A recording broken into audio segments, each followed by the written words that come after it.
It was just another rainy afternoon when the millionaire stepped out onto his balcony, sipping his coffee and scrolling through his phone. But then, something unusual caught his eye. His maid, sitting quietly under the edge of the porch, with a small lunchbox in her lap.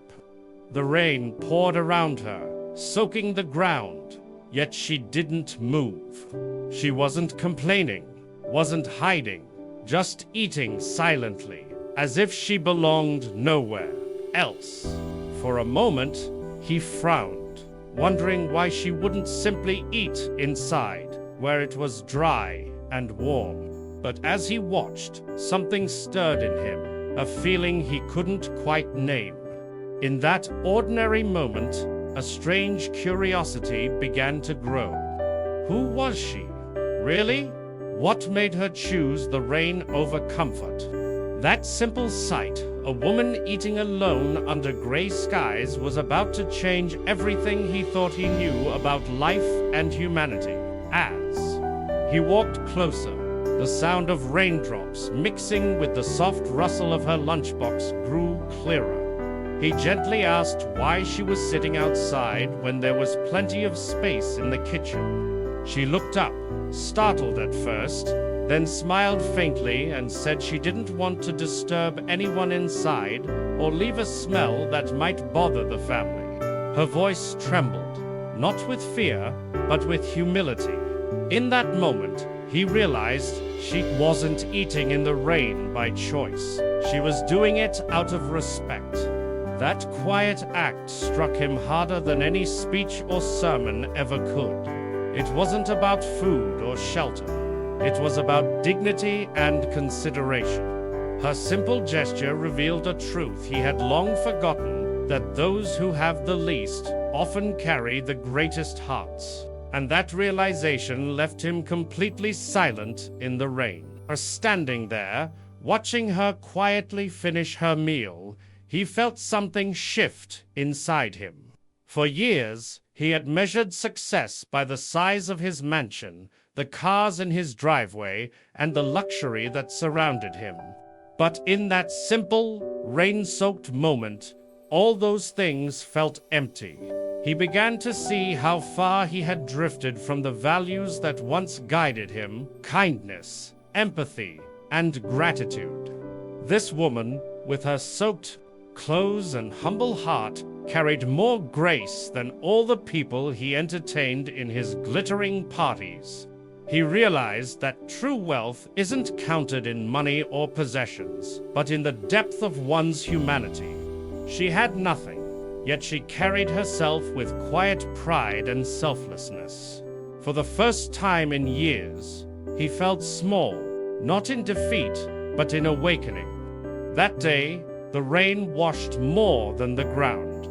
It cleansed his heart. Later that evening, as they spoke more, he learned the truth behind her silence. Every month, almost all of her small salary was sent back to her village to care for her sick mother and to younger siblings who depended entirely on her. She barely kept enough for herself, surviving on simple meals and old clothes, yet never once complained.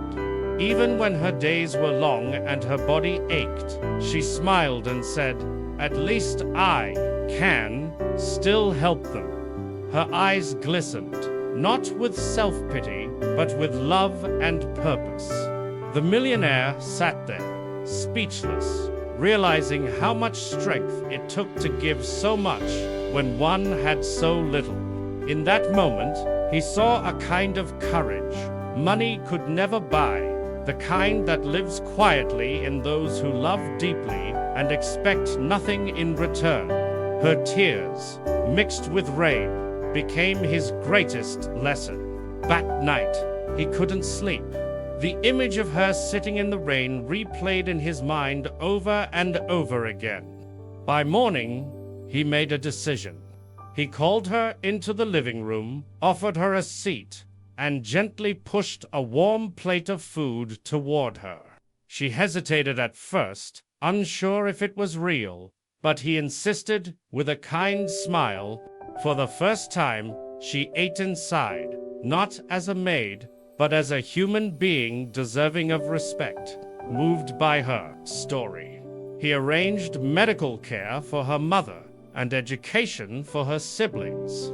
Yet, what changed him most wasn't the charity he gave, it was the humility he gained. He realized that kindness didn't lessen his greatness, it defined it.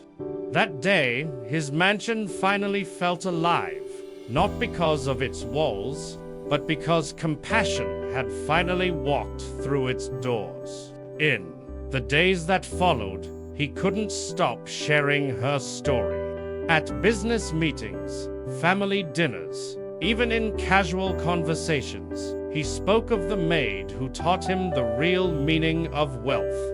He reminded everyone that life's true value isn't found in what we own, but in how we treat those around us.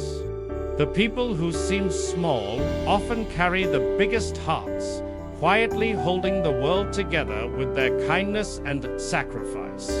Her simple act of eating in the rain had opened his eyes wider than any fortune ever could. He began to see humanity differently, not divided by status or money, but united by compassion. And as he looked out one evening at the same spot where she once sat, he smiled softly, whispering to himself that sometimes the richest souls are the ones who own nothing but love. That truth stayed with him forever.